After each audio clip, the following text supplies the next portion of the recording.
Life can bring us storms.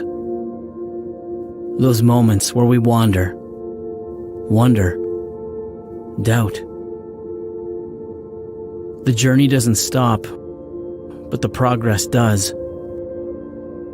It can be lonely, painful. Sometimes we try to stare it down, as if we could somehow will it to go away. Or we think we can go toe-to-toe and come out the other side, unscathed. We often forget just how small we are. The truth is, storms are inevitable. But when they appear, we have a protector, a savior who knows a thing or two about calming storms, a God who is a stronghold in times of trouble. In our weakness, He is strong. In our fear, He is courage. In our desperation, He is peace. Yes, storms are inevitable, but our God is invincible.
Hey everyone, welcome to 100 Days of Purpose, and I am Coach Linda, and I'm coming to you from the lovely city of Santa Cruz, California, and it is a privilege and an honor to be yet alive another day to see great things happening.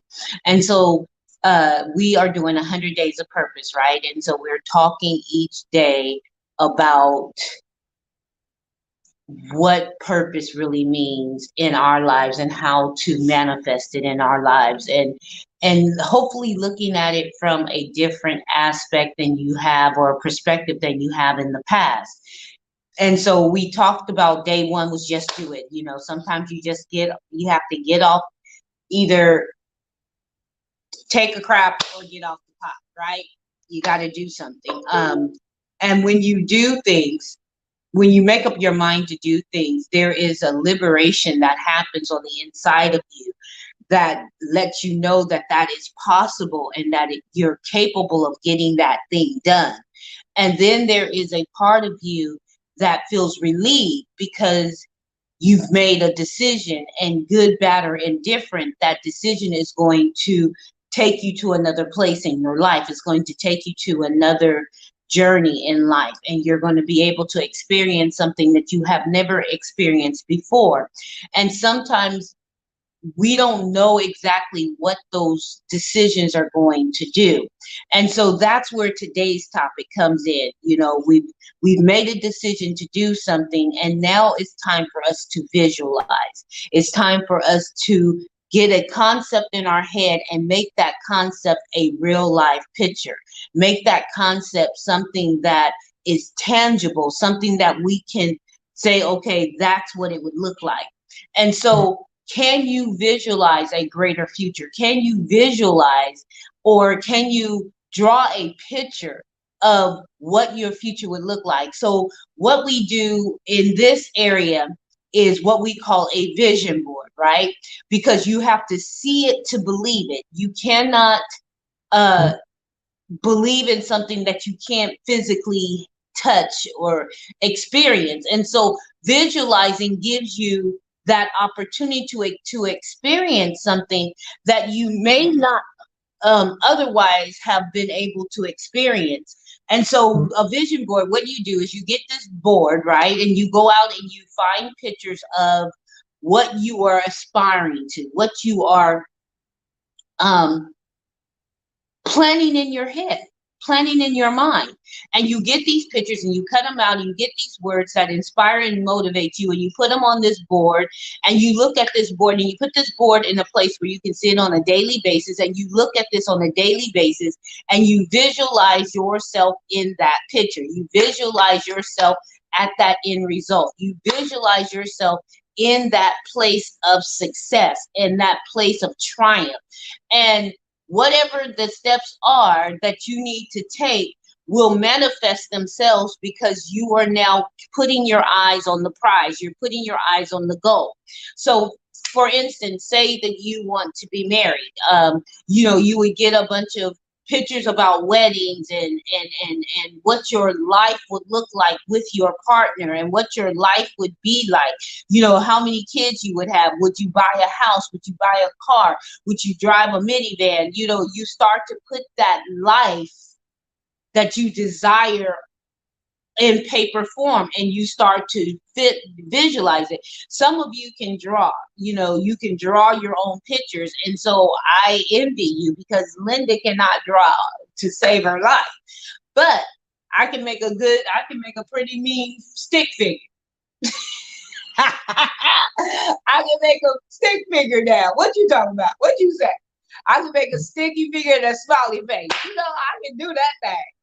But when it comes to visualizing, I can't actually draw, but my imagination, I can imagine what it is that I want. And I can go out and find it in magazines and newspapers, on the internet, whatever, and find pictures that will captivate what it is that I see in my mind's eye. And then I put that up and then I put it somewhere where I can see it on a daily basis to be reminded that this is what I'm working towards. So when the times get tough, when the times get hard, when the times get like, oh man, I don't know if I can get through this, and this one right here is knocking me out of the game, and oh man, I made a mistake, I made the wrong decision. I just posted a few days ago, I dodged a bullet. Well, how did I dodge a bullet? I made a decision to take back control. Right. And when I took back control, that changed the whole trajectory of the circumstance that I was in.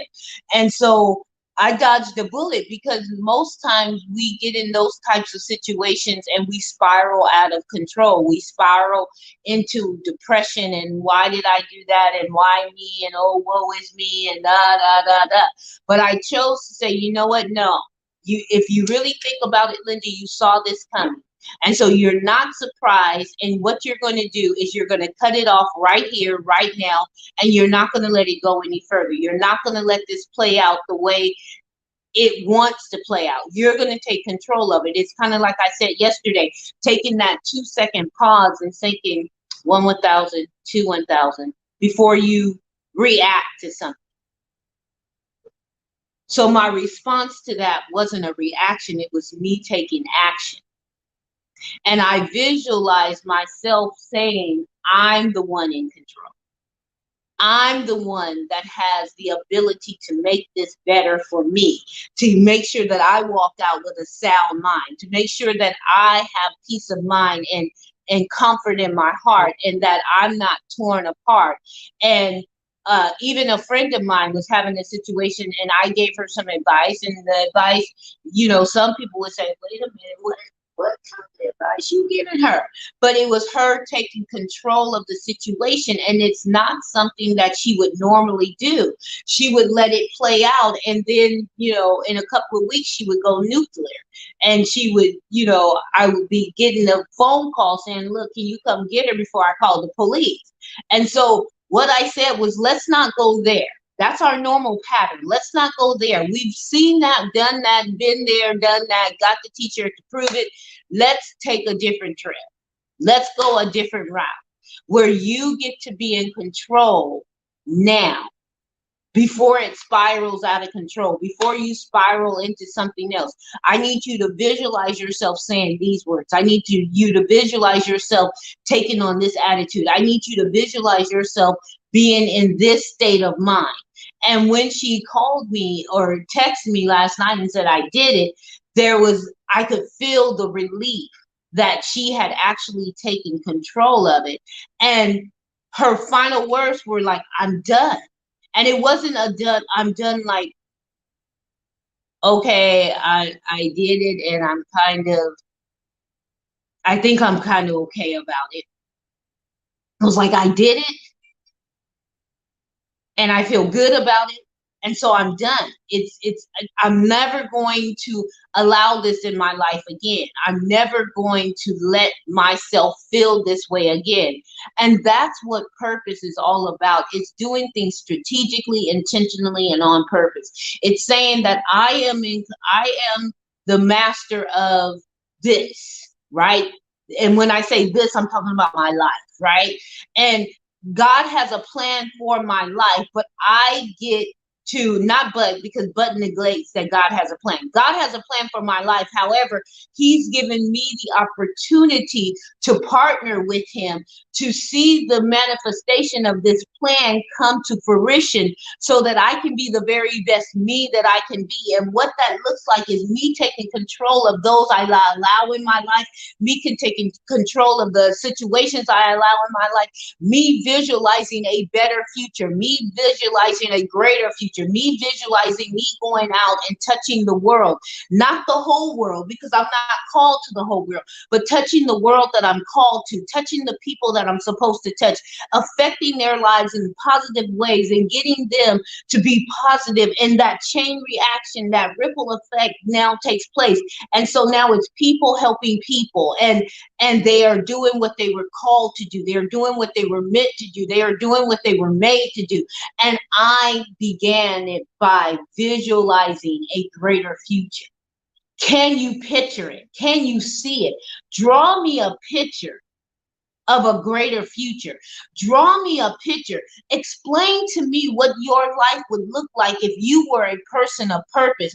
Explain to me, show me in vivid detail what your life would look like. What would be different? How would you be different? What kind of decisions you would be making? Who would be the people in your life? What kind of house would you live in? What kind of car would you drive? What kind of job would you do? What kind of friends would you have? Draw the picture. See it in your mind's eye. If you hate your life now, what do you have to lose? If you're not satisfied now, what do you have to lose? Draw the picture. Dare to dream, dare to hope, dare to visualize. You might find out there's more to you than meets the eye. I guarantee you won't regret it. I am Coach Linda. It is time for me to bounce.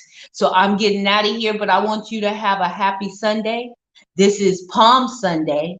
This is the day that Jesus went into Jerusalem on the donkey.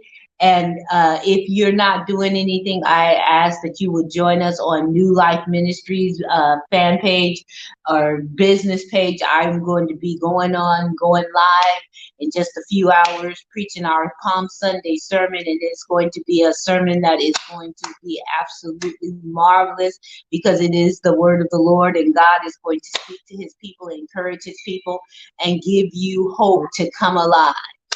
That's the series, Come Alive. And we're doing Palm Sunday, Good Friday, and then Easter Sunday. So I'm excited about this series. This is the first time I've done a structured series, and I don't know, it's just new things. It's 2021. I get to paint it the way I want to paint it, right? I get to live it the way I want to live it.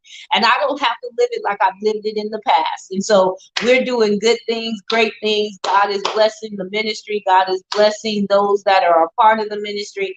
And so we want to just invite you to come out and join us. We're going live well, it's going to be recorded because I'm going to do it before, but I believe it's going to air at 1 o'clock. So go ahead and go over to New Life Ministries and check it out and get your word for the day. Get your word. I know y'all got your own churches and y'all go and y'all pastor go preach good, but if you get an opportunity, it's going to be there for you. I believe it will bless your soul. You be blessed. You be encouraged. I'm Coach Linda. This is 100 Days. You're watching 100 Days of Purpose. This is day number 26. Can you believe it? Day number 26. 2 and 6 and equals 8, which is a new beginning. So you get to start afresh. You get to start anew, and you get to visualize what it's going to look like. Visualize what it's going to look like and make it happen because it's in within you to do. So I'll talk to you later. I'm out.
Oh, I didn't turn it on.